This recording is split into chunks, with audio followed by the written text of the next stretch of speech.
जो पार्टियां जो मुसलमानों को सदियों से दशकों से वोट बैंक समझती है, वो पार्टियां भी वहां मुसलमानों के सिर्फ वोट बैंक समझती है, उनके विकास की बात कम करती है। चुनाव में रमजान के मौके पर, ईद के मौके पर टोपी लगाकर मुसलमानों के साथ तस्वीरें खिंचवाते नेता भी मुसलमानों का भला नहीं करते हैं। कोई बुरा नहीं किया। अगर किसी विदेशी आक्रांता के द्वारा किसी विदेशी आक्रांता के द्वारा किसी कालखंड में कुछ ऐसा कार्य किया गया है, उसको बदला जाना चाहिए। यह देश की सांस्कृतिक आजादी की लड़ाई भी है। सही बात है। तो आप ताजमहल का नाम राम महल कर सकते हैं, क्यों नहीं करेंगे? कर देंगे, बिल्कुल किया जाना चाहिए। आवश्यकता है तो किया जाना चलेगा। तो जो मुमताज महल के लिए शाहजहां ने ताजमहल बनाया, उसको जांच का विषय है, चर्चा करिए ना इस पर कभी खुले मंच पर। अच्छा, तो इसका मतलब जो भी पुरानी विरासत है, अगर कहीं लाल कोई विरासत नहीं, कुतुब मीनार जो देश के हित में होगा, हमें वह कदम सख्ती के साथ उठाना चाहिए, बिना सोच, बिना लौंग लपेट के, बिना संकोच के। तो देश के हित में, देश की सुरक्षा के हित में है, आने वाली पीढ़ी के भविष्य के हित में हमें वो कदम उठाने में कोई संकोच नहीं करना चाहिए। तो योगी जी, आप ये मानते हैं, आप थोड़ा गुस्से में हैं, तो मैं कोई गुस्सा नहीं हूं।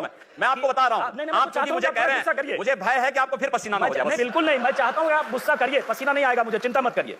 मैं ये कह रहा हूं कि इसका मतलब हुआ कि आप देश के हित में मतलब मानते हैं, जो 20-22% मुस्लिम आबादी है वो देश हित के खिलाफ है, उनको हाशिए पर रखकर आप अपना देश, अपनी दुनिया। आप कभी गोरखपुर आएंगे ना, वहां मुसलमान जब पीड़ित होता है तो वह कहीं और नहीं जाता, वो मेरे पास ही आता है, कहता साहब देखो फलाना गुंडा उसके पास विकल्प परेशान कर रहा है।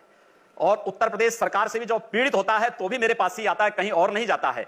अकेले सांसद हूं जो 2-3-4 घंटे पब्लिक के लिए खुले उसमें बैठता हूं, कोई सुरक्षा नहीं, कोई तामझाम नहीं, कोई भी आए अपनी बात कहें, और फिर अगर बातचीत से मानेंगे ठीक, नहीं तो आंदोलन का रास्ता वहां तय होता है। हर एक व्यक्ति की सुरक्षा और हर एक व्यक्ति का विकास आपको देखना गोरखपुर में जाकर के। एक बार इसको ये बोलेंगे, हर एक व्यक्ति मतलब हिंदू हो या मुसलमान, जो भारत का नागरिक है वो हमारा नागरिक है, उसमें जाति मत और पंथ कहां की बात आती है? जब मैं सनातन हिंदू धर्म का उपासक हूं, सनातन हिंदू धर्म का उपासक हूं, सर्वे भवन्तु सुखिनः सर्वे सन्तु निरामया की बात करता हूं।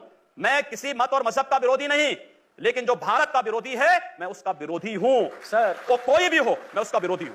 योगी जी, ठीक है, तालियां बजाइए आप लोग। योगी जी, उर्दू बाजार को हिंदी बाजार बताना या बदलवा देना, उर्दू हमारी पहचान हिंदी से है या उर्दू से? मैं आपसे पूछना चाहता हूं, आप फिर मुझसे उर्दू में ही पूछिए। मेरी भाषा हिंदी है, मैं उर्दू नहीं जानता हूं। तो फिर वहां के लोग भी हिंदी जानते हैं, मैं हम हिंदी के नाम पर क्यों ना नाम रखें? सर, सवाल तो मैं पूछ रहा हूं, जवाब आप देंगे। जिस दिन मैं आपकी तरह यहां आ जाऊंगा चुनाव लड़ने, तो आप मुझसे पूछ लीजिएगा। आज मेरा दिन है, तो मैं ये पूछ रहा हूं कि योगी आदित्यनाथ जब पश्चिमी उत्तर प्रदेश में जिस ढंग से चुनाव प्रचार में जा रहे हैं, या पूर्वी उत्तर प्रदेश में जिस ढंग से आप चुनाव प्रचार करते हैं, और जाहिर है वहां आपकी फैन फॉलोइंग भी काफी है, क्या आपके दायरे में, आपकी राजनीति में मुसलमानों के लिए कोई जगह नहीं है? क्यों नहीं है?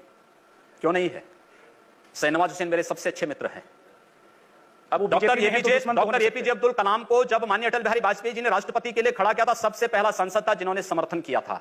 भारत का मुसलमान डॉक्टर एपीजे अब्दुल कलाम बने, शाहनवाज हुसैन जैसा बने, पहला व्यक्ति रहूंगा जो समर्थन करेगा। लेकिन अगर यहां पर कोई ओसामा बिन लादेन को और औरंगजेब जैसे दुर्दांत लोगों को अपना आइकॉन मान करके भारत के अंदर पाकिस्तान का झंडा लहराएगा,